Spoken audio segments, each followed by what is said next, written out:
Makanya ketika Nabi SAW sedih, Allah bilang gini, alam yajidaka yatiman fa'awa wa wajadaka dhallan fahada wa wajadaka ailan fa'aghna. Bukankah dulu kamu begini, bukankah dulu kamu begitu, bukankah dulu kamu ada pengalaman ini dan itu, lalu Allah memberi kamu ini dan itu. Kenapa Allah mengingatkan kembali kepada Nabi tentang masa lalunya? Biar Nabi merasa bahwa beliau itu orang yang beruntung, hidup beliau gak seburuk itu, beliau gak pernah sendiri, Allah selalu membersamai beliau. Dan itu bisa disusun memorinya in silent, bukan ketika lagi rame, bukan ketika lagi berisik. Jadi kalau kalian pengen mengumpulkan kembali kenangan-kenangan indah dengan Allah, kalian harus terapi diam minimal 1 jam. Itu nanti akan muncul tuh kenangan-kenangan indah bersama Allah. Bahasa lebih formalnya nikmat Allah. Kalau bahasa saya lebih suka kenangan indah bersama Allah. Kapan Allah membantu kalian? Dulu kalian pernah hampir begini tapi Allah tolong. Dulu kalian hampir begitu tapi Allah tolong. Coba ingat-ingat lagi tuh kenangan indah bersama Allah. Dan itu baru bisa kita susun memorinya dengan hipokampus kita ketika silent. Ini kemampuan memori. Yang kedua, kemampuan atau proses belajar. Hipokampus itu memudahkan kita dalam proses belajar. Dalam konteks dakwah apa? Mengambil hikmah. Jadi kalau misalnya kita nggak memberikan waktu silent buat diri kita nggak bisa membaca hikmah hidup. Kita nggak bisa membaca hikmah dari setiap peristiwa yang kita alami. Kita nggak bisa belajar sesuatu dari musibah, belajar sesuatu dari kegagalan, belajar sesuatu dari rasa sakit, belajar sesuatu dari pengkhianatan. Kita nggak bisa belajar. Kenapa? Hipokampus kita itu nggak bertumbuh. Soalnya kita hidup dalam kebisingan. Coba kasih waktu 1 jam, 2 jam per hari. Biarkan sel hipokampus kalian bertumbuh. Lalu nanti dengan adanya kemampuan belajar, kalian akan mulai mengerti banyak meaning tentang hidup. Oh, ini maksud dari peristiwa ini. Oh, ini hikmahnya. Oh, begini caranya. Oh, kesini arahnya. Oh, ini alasannya. Itu jadi belajar ketika in silent. Dan itu memang sesuai dengan fakta-fakta ilmiah para ahli neurologi. Jadi ini bukan cuma kajian bahwa dalam Islam doktrin-doktrin, enggak, fun fact loh, proven loh, ilmiah loh, scientific loh. Apa yang dinasehatkan oleh Nabi dan para ulama itu scientific banget. Cuman selama ini kan kita nggak pakai POV science kan, hanya POV-nya mungkin ruhani aja, nasihat-nasihat. Ternyata diam, merenung, itu membuat kita bisa lebih mengingat kenangan-kenangan indah bersama Allah, kenangan indah bersama keluarga, kenangan indah yang bagus-bagus yang bisa membuat hidup kita berharga, kenangan indah bersama sahabat, atau mengingat dosa-dosa, mengingat kembali kesalahan-kesalahan kita. Itu tuh bisa memorinya tuh back ketika atau di-recall ketika in silent. Yang kedua, gimana cara kita menemukan meanings, bahasa Islamnya hikmah, juga in silence. Dan yang ketiga, regulasi emosi. Setelah kita memori, kita ambil hikmah, lalu kita konversi menjadi emosi. Apa bentuk emosinya? Grateful, rasa syukur. Rasa syukur. Alhamdulillah, ternyata hidup saya itu berharga. Saya punya keluarga yang menyayangi saya. Dari sejak kecil begini. Kemarin kejadiannya ternyata saya dipeluk sama ibu saya dinasehatin sama ayah saya ditemanin, gak pernah ditinggal sama pasangan saya atau sahabat saya. Itu kan membuat kita merasa hidup saya itu berharga. Allah udah ngasih saya orang-orang yang berharga dalam hidup. Muncul emosi rasa syukur. Regulasi emosinya tuh berjalan dengan baik. Itu kemampuan hipokampus kita. Pertama adalah mengasah memori. Yang kedua, membantu proses kita mencari meanings atau hikmah, dan hasilnya membangun sebuah emosi positif, salah satunya rasa bersyukur. Itu terjadi kapan? Brain heals in silent. Dia akan recovery ketika kita sedang diam. Ustadz, memangnya dalam Islam ada terapi diam? Nah, sekarang kita cari tahu literasinya ya. Nanti di rumah coba kalian baca kisah Nabiullah Zakaria dan Sayyidah Maryam di surat Maryam. Di situ ada adegan penting tentang brain heals in silence. Jadi Nabi Zakaria itu ketika beliau diuji oleh Allah dengan cara tiba-tiba istrinya hamil, padahal sudah menopause, umurnya sudah sekitar 70 tahun, dan beliau sudah umur sekitar 80 tahun, tiba-tiba istrinya hamil. Ya Zakaria, inna nubashiruka bighulamin ismuhu Yahya. Wahai Zakaria, istrimu hamil, kamu akan punya anak laki-laki. Kasih dia nama Yahya. Ini nama yang ngasih siapa? Allah, bukan ChatGPT. Kalau sekarang kita nyari di GPT, Gemini, Google, nama anak laki-laki bahasa Spanyol estetik. Kalau ini langsung Allah sendiri yang ngasih nama. Ismuhu Yahya, namanya Yahya. Dan salah satu nama favorit saya itu kalau laki-laki ya Yahya, kalau perempuan Sarah. Kalau perempuan Sarah, kalau laki-laki Yahya. Ini nama favorit saya. Saya kalau punya anak laki-laki 25, mungkin namanya Adam, Idris, Nuh, Hud, Soleh. Saya bahagia dan bangga dengan semua nama itu. Sehingga nama-nama anak saya yang pertama Aisyah, yang kedua Maryam, yang ketiga Yahya, yang keempat karena saya orang Aceh harus ada identitas Acehnya, Mutia. Mutia itu bahasa Arab muti'ah, perempuan yang taat. Yang kelima Erturul. Kayaknya udah sih. Tadinya mau ada yang Sarah, mau ada Musa, mau ada nama lain ya. Tapi artinya mungkin buat cucu kali ya. Artinya namanya aja dari Allah. Ini laki-laki keren banget sih. Tapi Nabi Zakaria bingung, ya Allah, bagaimana cara saya dapat keturunan? Wa kanat imraati aqiran wa qad balagtu min kibari wa qad balagtu minal kibari itiya, dan saya udah tua ya Allah, gimana saya punya anak? Nanti orang-orang Bani Israel yang suka gosip itu akan menuduh saya penyihir, saya guna-guna. Akhirnya Nabi Zakaria dalam keadaan anxiety, overthinking. Gimana cara merecovery overthinkingnya Zakaria? Ketika Zakaria bilang, Rabbi ja'alni ayah, ya Allah kasih saya petunjuk, harus apa? Saya tuh bingung ya Allah, saya tuh takut ya Allah, saya tuh khawatir ya Allah, anxiety ya Allah. Kata Allah, ayatuka, caranya, alla tukalliman nasa thalatha layalin sawiya. Kamu gak bisa ngomong sama manusia selama 3 malam berturut-turut. Diam. Jadi Allah suruh Nabi Zakaria diam. Kenapa? Karena Nabi Zakaria itu sedang kebingungan, sedang overthinking, sedang cemas, memikirkan dampak-dampak gosip atau fitnah kalau orang-orang pada tahu kalau Zakaria tiba-tiba mau punya anak, sementara istrinya sudah menopause. Overthinking. Lalu kata Nabi Zakaria, ij'alli ayah, beri saya petunjuk ya Allah, saya harus ngapain nih? Qala ayatuk, petunjuknya, caranya gitu ya, bahasa sederhananya, alla tukalliman nas, jangan ngomong apa-apa, diam aja. Akhirnya fa kharaja ala qaumihi minal mihrab, keluarlah Nabi Zakaria dari mihrab, fa auha ilaihim.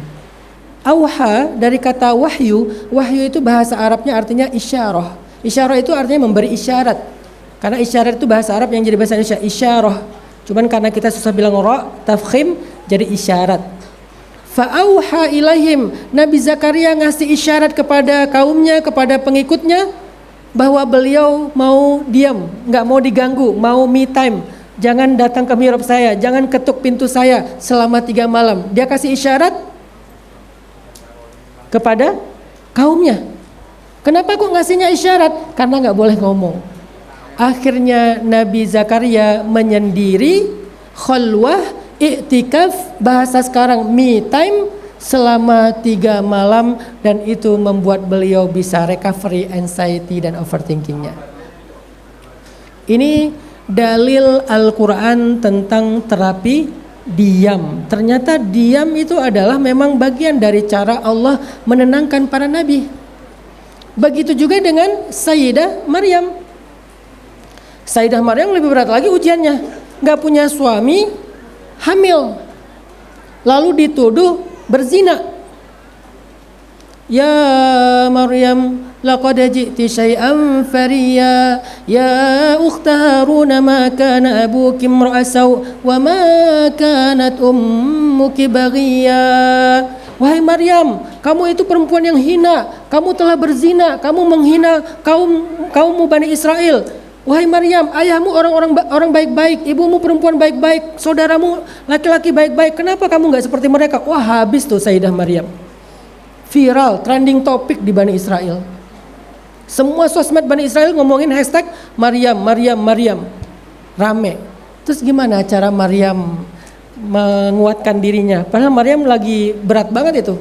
Saking beratnya, saking burn outnya, sampai Maryam pernah ngomong kayak gini, ya laitani mittu qabla hadza wa kuntu nasyam mansiya.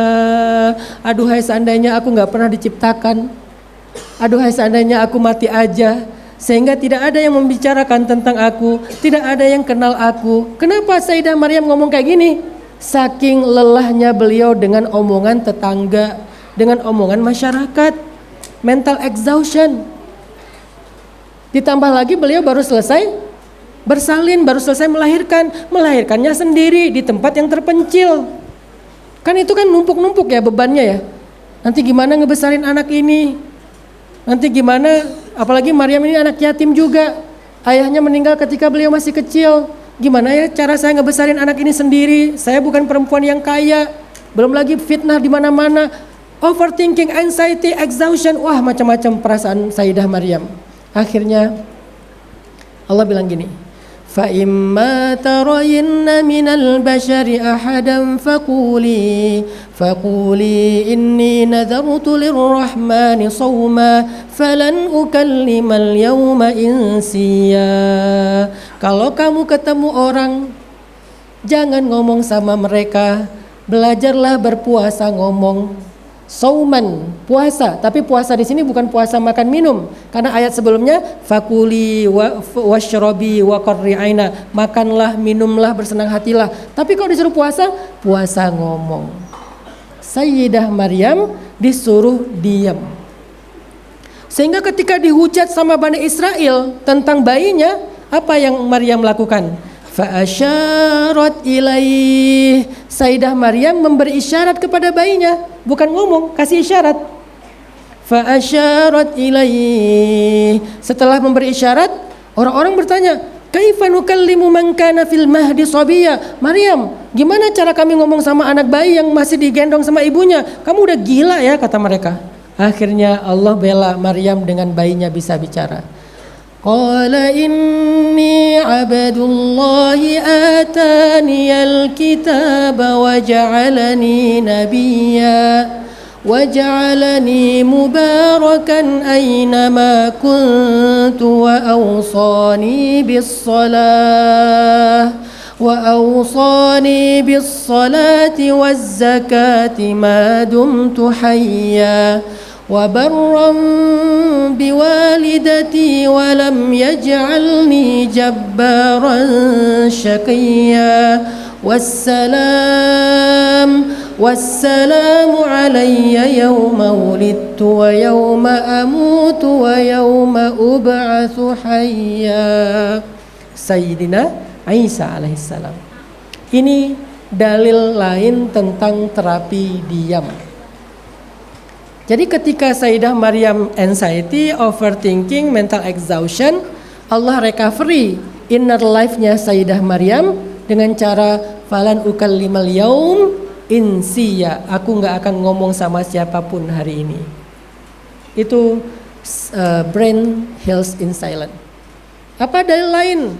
Nabi Muhammad ketika beliau dibully gara-gara awal-awal dakwah beliau nggak diterima, beliau dikatakan majnun, beliau dikatakan sahir, beliau dikatakan muzammam, beliau dikatakan kadzab, beliau dikatakan abtar. Semua kalimat-kalimat buruk ditujukan kepada Nabi Muhammad. Sahir, penyihir, majnun, gila, abtar, mandul, kadzab, pendusta, muzammam, orang yang tercela. Semua dikatain ke Nabi Muhammad. Akhirnya Nabi capek dengan bulian itu, capek dengan perilaku abusive secara verbal itu. Beliau pulang ke rumah.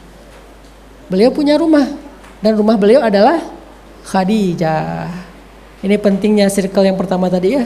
Beliau pulang ke rumah dan rumahnya adalah Khadijah, tempat pulang terbaik lah bagi Nabi. Apa kata Nabi kepada Khadijah? Ya Khadijah, zammiluni, selimutin aku pengen istirahat, aku capek banget. Karena Nabi pikir beliau capek fisik, padahal capek mental. Kalau capek fisik obatnya tidur. Kalau capek mental bukan tidur justru. Akhirnya ketika Nabi udah tidur berselimut, Allah kasih beliau sebuah terapi dengan kata-kata, ya ayyuhal muzammil, kum. Wahai orang yang lagi tidur, bangun. Ngapain ya Allah? Qumil laila illa qalila, nisfahu aw inqus minhu qalila aw zid alaih warattilal qur'ana tartila. Inna nasyi'atal lail hiya asyaddu wat'an wa aqwamu qila. Bangun. Setengah malam, lebih dikit boleh, kurang dikit boleh. Kenapa? Malam itu lebih tenang dan lebih mudah bagi kamu untuk memahami sesuatu. Silent. Aqwamu qila itu memahami sesuatu, meanings. Watu'an, asyaddu watu'an, lebih tenang, lebih hening.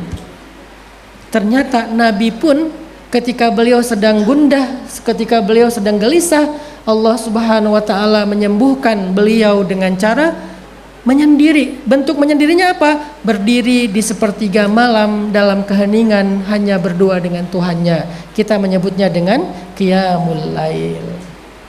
Ini dahsyatnya terapi diam, teman-teman. Kasih waktu buat itu. Kalau nggak bisa di malam hari, mungkin belum terlatih, ya udah di siang hari. Malam hari namanya qiyamul lail. Kalau nggak bisa dengan cara kayaknya kalau udah kelamaan diam, ujung-ujungnya ngelamun, terus ngapain? Ya udah di masjid, i'tikaf namanya. Dulu Nabi sebelum ada Islam, udah biasa beliau punya lifestyle diam. Ngapain? Beliau pergi ke Gua Hira, namanya tahannus. Beliau naik ke Jabal Cahaya, Gunung Cahaya. Di sana ada satu gua kecil dan itu nggak ada orang yang pernah ke sana, jadi nggak kedistraksi dengan apa-apa. Beliau diam di sana 10 malam, 2 minggu, bahkan pernah 1 bulan full di bulan Ramadan, walaupun belum ada Islam. Kenapa? Nabi tahu diam itu kebutuhan inner life. Sehingga cara beliau untuk sehat secara innernya, beliau naik ke atas gua Hira. Intinya teman-teman, Nabi SAW juga mencontohkan sunnah khalwah. Bisa khalwahnya i'tikaf di masjid, bisa khalwahnya qiyamul lail sepertiga malam, bisa khalwahnya me time di atas gunung, bisa me time di pantai, bisa me time di tempat yang kalian benar-benar bisa enggak terdistraksi dengan apapun.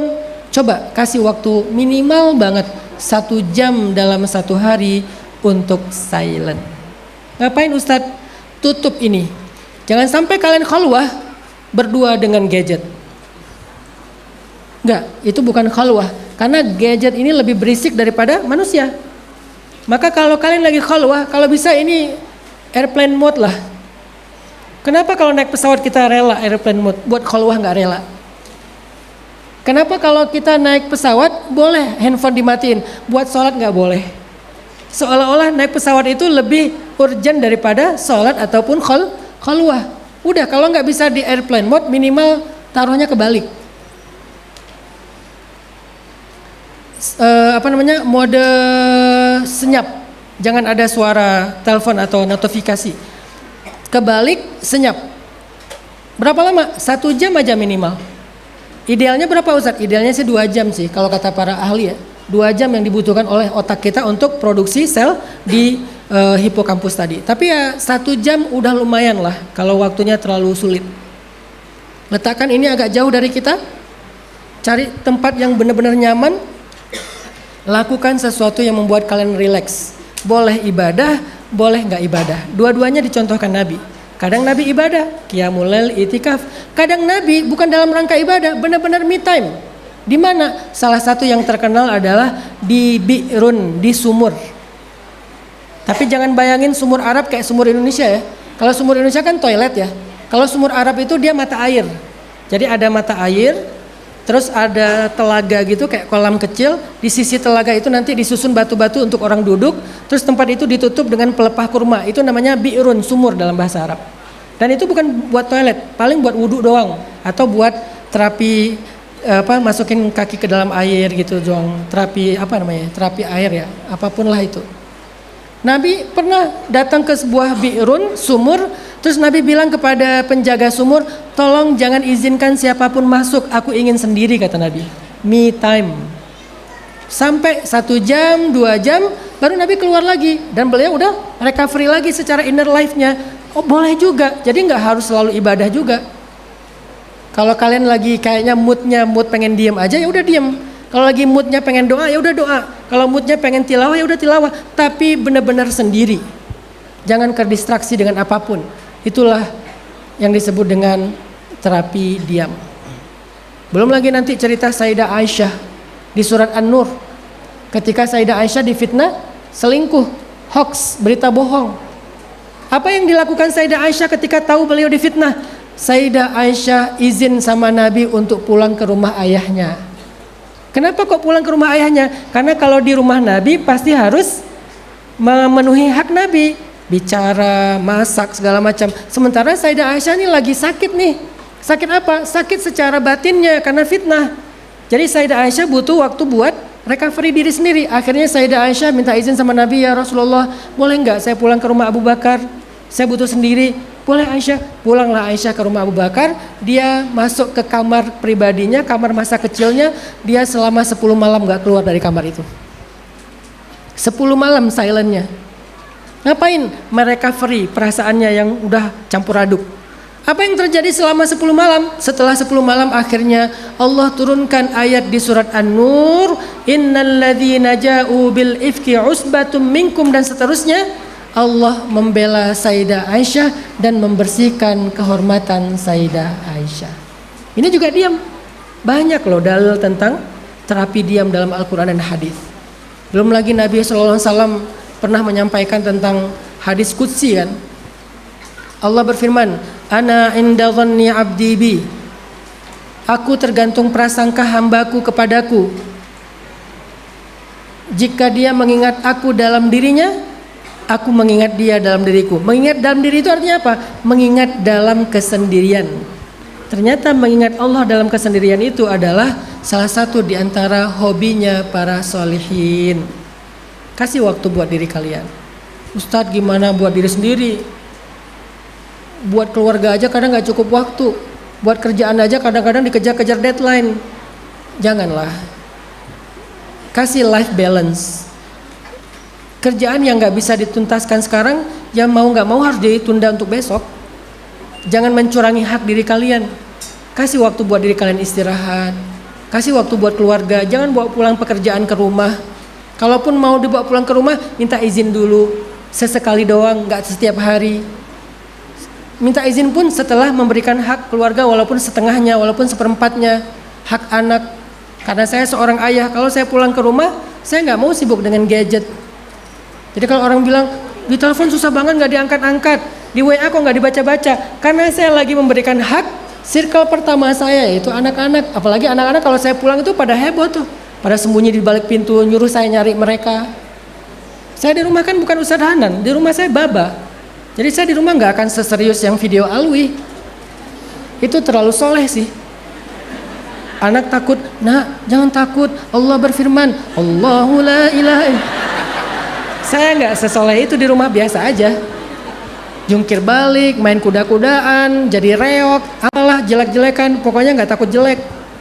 Intinya adalah kasih hak diri kita untuk silent minimal sejam sehari.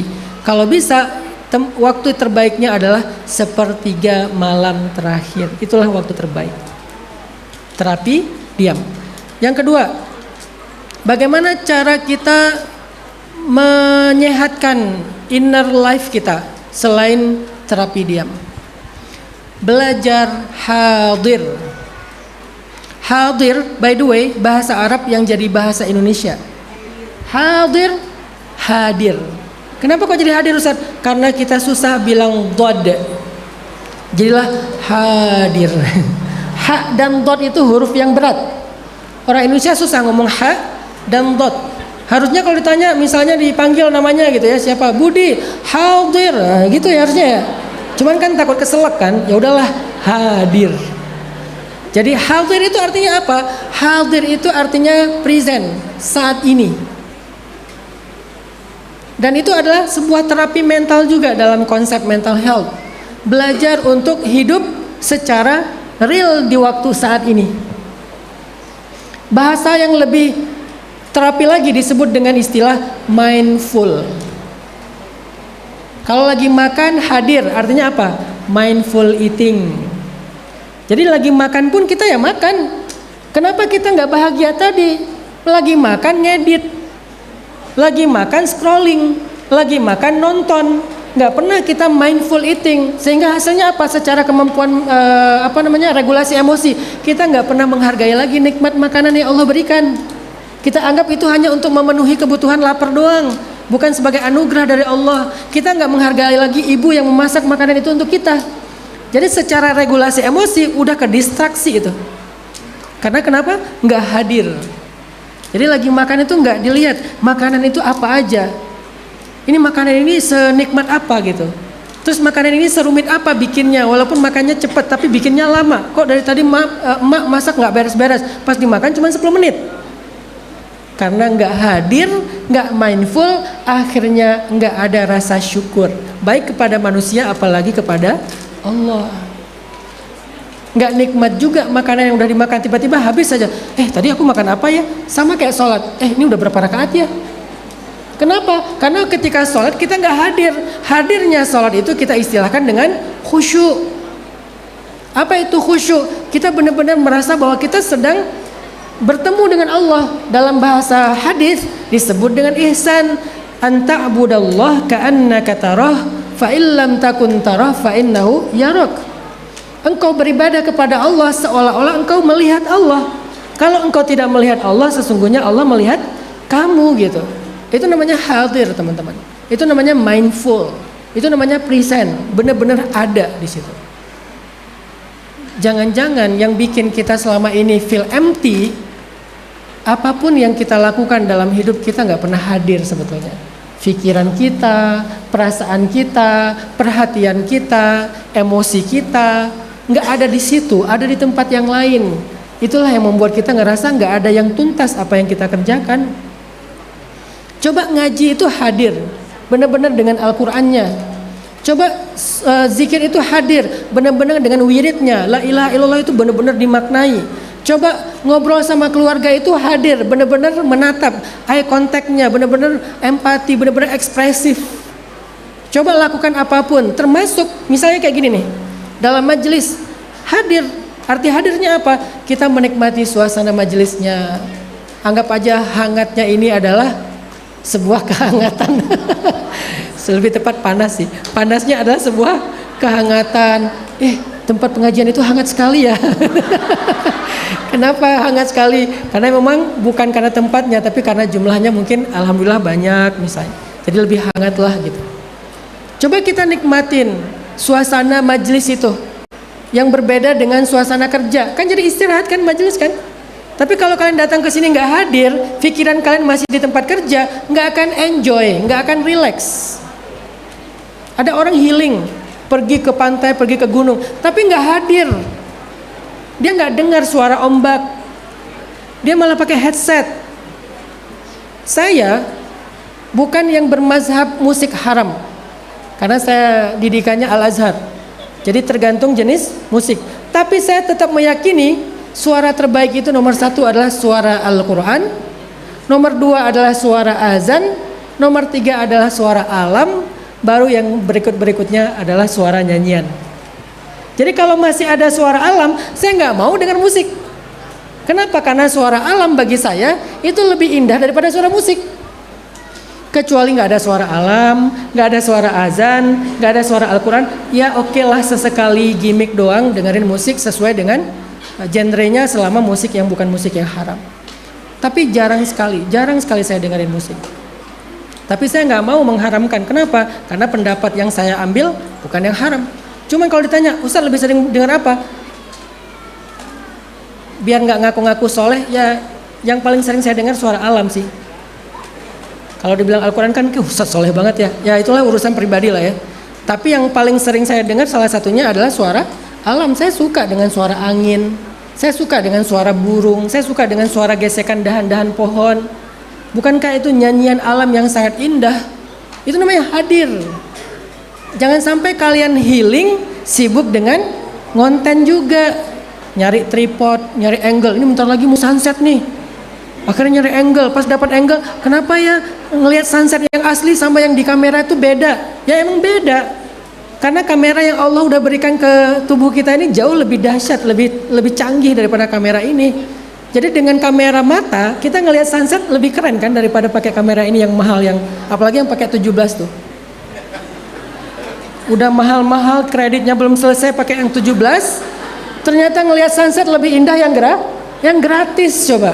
Yang Allah kasih ke mata kita kalau belum rabun. Kalau rabun oke lah pakai teknologi dikit.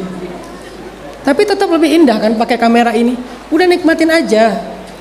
Ustaz pengen direkam, ya udah nggak apa-apa rekam. Tapi jangan sampai ngelewatin sunset ya gara-gara sibuk dengan ini.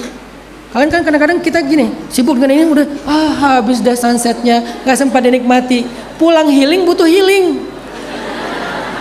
Kenapa pulang healing butuh healing? Karena healingnya tuh capek ngonten. Saya kalau nggak karena kebutuhan ngonten di profesional di First, kayaknya saya lebih sering jalan-jalan itu nggak bawa kamera deh. Kayak waktu kemarin misalnya kan kalau winter tuh saya hobinya snowboard kan, snowboard. Naik nih tapi saya kalau snowboard itu temanya tuh bukan pro snowboarder bukan, tapi fatherhood.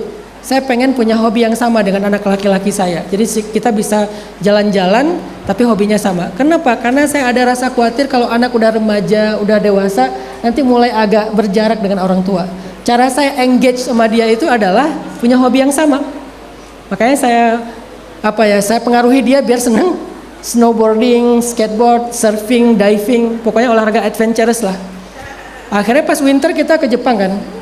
Karena qadarullah juga anak ada yang lagi kuliah di sana, sekalian jenguk anak ke Jepang main snowboard. Nggak bawa kamera tuh, naik ke gunung gondola ketinggian berapa ribu, sekitar 15 menit naik gondolanya, turunnya 1,5 jam belum sampai ke base, saking jauhnya 8,2 kilo treknya. Kita turun aja berdua, nggak bawa kamera sama sekali. Kenapa? Karena saya lagi pengen menikmati ini sendiri, nggak mau nge-share di sosmed. Pas sampai di bawah, di WA sama tim saya di Indonesia, Ustadz, mohon maaf, video snowboard udah dibikin belum? Oh, belum bikin. Akhirnya saya naik lagi ke atas, lupa bawa helm, itu yang saya posting ya. Saya naik ke atas, lupa bawa helm, cuma ngambil satu track yang lurus aja, demi bikin konten snowboard sebentar aja untuk ngasih makan Instagram. Tapi 1,5 jam tanpa kamera, hanya berdua dengan anak dan alam. Ketika dia jatuh, ayo bang semangat, bangkit lagi bang gitu. Yuk jalan bang jangan direm dulu. Kenapa? Kalau direm nanti pas ada naikan dia stuck di bawah kan. Jadi nggak apa-apa agak kencang, nanti dia akan lambat sendiri bang. Jadi sambil sama anak kita punya quality time. Ini namanya hadir. Apapun yang kalian lakukan teman-teman, mau itu ibadah, mau itu keluarga, mau itu pekerjaan, hatta untuk urusan pribadi, me time, cobalah belajar life in present, hidup dalam kehadiran, dalam waktu ini, saat ini banget. Bagaimana cara kita simulasi hadir? Saya pernah ya waktu lagi di daerah Ternate, kita lagi habis dive, kita istirahat, lagi nunggu 2 jam. Saya ajak anak-anak saya mancing. Jadi kita ada spot mancing juga selain spot diving. Saya bilang ke anak-anak waktu lagi mancing, bang, coba sekarang kita challenge yuk gitu. Challenge apa bah? Challenge mengumpulkan suara. Sebetulnya itu cara saya nyuruh mereka untuk menikmati suasana. Kumpulin ada berapa suara yang kalian bisa dengar. Akhirnya kita pada diam sambil mancing. Kenapa kok nggak fokus mancing Ustadz? Karena saya kurang beruntung dalam mancing sih. Saya pernah mancing di satu tempat duduk ya. Tiba-tiba teman saya di sebelah strike kan. Saya udah setengah jam nggak strike, dia strike, bolak-balik. Akhirnya ke pancing, saya pindah ke tempat dia biar strike. Dia pindah ke tempat saya, malah dia juga yang strike di sini. Jadi saya nggak cocok mancing ikan, lebih cocok mancing keributan gitu. Jadi ya udahlah, saya nggak cocok mancing, itu buat temenin anak aja. Saya bilang ke anak-anak, Coba kalian dengar ada berapa suara yang bisa kalian tangkap.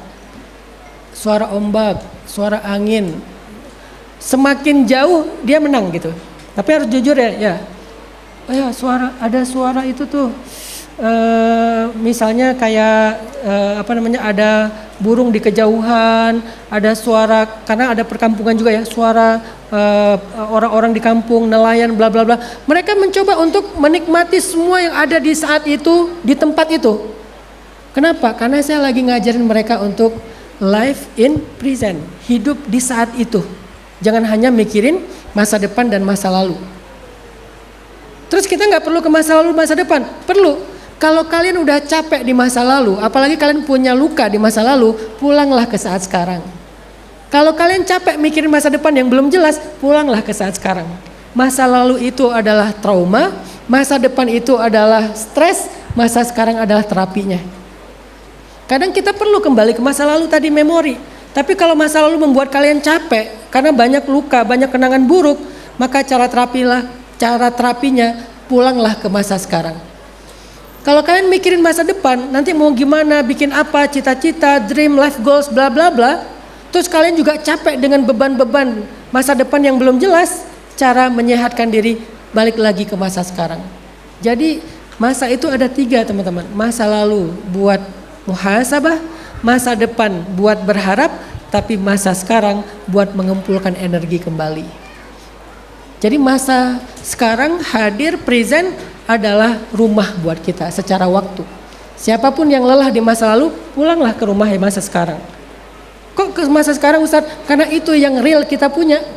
Itu yang benar-benar nikmat yang ada dalam hidup kita. Coba nikmatin aja. Karena masa depan itu kayak misalnya saya sebagai ayah mikirin nanti anak-anak udah pada gede, udah pada pergi satu-satu. Sekarang aja mulai pergi nih. Aisyah pergi, Maryam pergi. Tinggal yang cowok-cowok di rumah, nanti satu-satu udah mulai gede gimana ya? Kekhawatiran ayah kan, karena saya tipe yang family man banget, jadi nggak pengen jauh dari keluarga. Begitu mereka pergi dan itu memang udah hak mereka, udah fitrahnya mereka. Muncul ini anxiety, overthinking, gimana ya nanti kalau rumah sepi tinggal berdua sama istri, capek kan? Balik lagi ke sekarang. Sekarang ada siapa di rumah? Ada Yahya, ada Mutia, ada Udah nikmatin aja daripada mikirin masa depan yang belum jelas mau gimana. Sebelum tidur, anak yang paling kecil Ertuğrul, umurnya 7 tahun. Malam itu dia pengen tidur sama saya, terus dia bilang gini. Waktu itu saya mau keluar kota ya. Bah, aku nanti kalau udah gede, aku gak mau kuliah ke luar negeri kayak kakak-kakak. Aku maunya di Bandung aja. Saya bilang, kenapa dek kamu gak mau kuliah keluar? Karena aku pengen jaga Baba sama Umi, kata dia. Oh gitu ya dek. Kan aku anak terakhir, tugas aku menjaga keluarga, kata dia. Itu saya merasa, wah ini berharga banget ya. Terus saya bilang, saya mancing ya, dek kamu kalau udah gede mau beli mobil apa? Kamu sukanya mobil apa? Kata dia, aku mau mobil yang 3 baris, nggak mau yang 2 baris, nggak mau yang 1 baris apalagi cuma 2 orang, maunya yang 3 baris. Kenapa?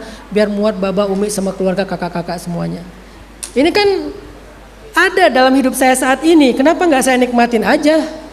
Anak yang polos, yang udah ngomongin tentang menjaga orang tua, kenapa saya malah sibuk dengan anxiety dan overthinking nanti mereka akan kuliah keluar kota, keluar negeri? Hadir aja, karena yang hadir itu, yang ada saat ini itu cukup berharga untuk kita nikmatin. Daripada masa depan yang belum pasti, atau masa lalu yang mungkin kita punya luka. Dulu kita pernah ditinggalin, pernah dikhianatin, pernah disakitin, ya udahlah, pulang ke sekarang. Kalau kalian pernah patah hati, sekarang ada siapa dalam hidup kalian? Ada ayah kan? Ada ibu kan, ada sahabat kan, ya udah nikmatin aja kehadiran mereka. Masa depan jodoh belum jelas siapa orangnya, ya udah sekarang aja. Itu cara kita bahagia teman-teman. Banyak orang yang nggak bisa bahagia karena mikirin masa depannya kelamaan, nggak pulang-pulang. Kejebak di masa lalu, kelamaan dalam trauma, nggak pulang-pulang juga. Kembalilah ke masa sekarang, karena itulah hidup kita yang sebenarnya. Semoga 2 nasihat ini bisa menjadi terapi inner life buat kita. Yang pertama, belajar kasih waktu diam minimal sehari 1 jam, dan waktu yang terbaik itu adalah 1/3 malam, tapi juga boleh di waktu-waktu yang lain, nggak harus ibadah juga. Dan yang kedua, belajar untuk menikmati apa yang hari ini, jam sekarang, di sini, dalam kehidupan kita yang Allah berikan, sehingga kita menjadi orang yang selalu mindful dan bersyukur. Allahu a'lam Wallahul muwafiq ila aqwamit thoriq. Wassalamualaikum warahmatullahi wabarakatuh.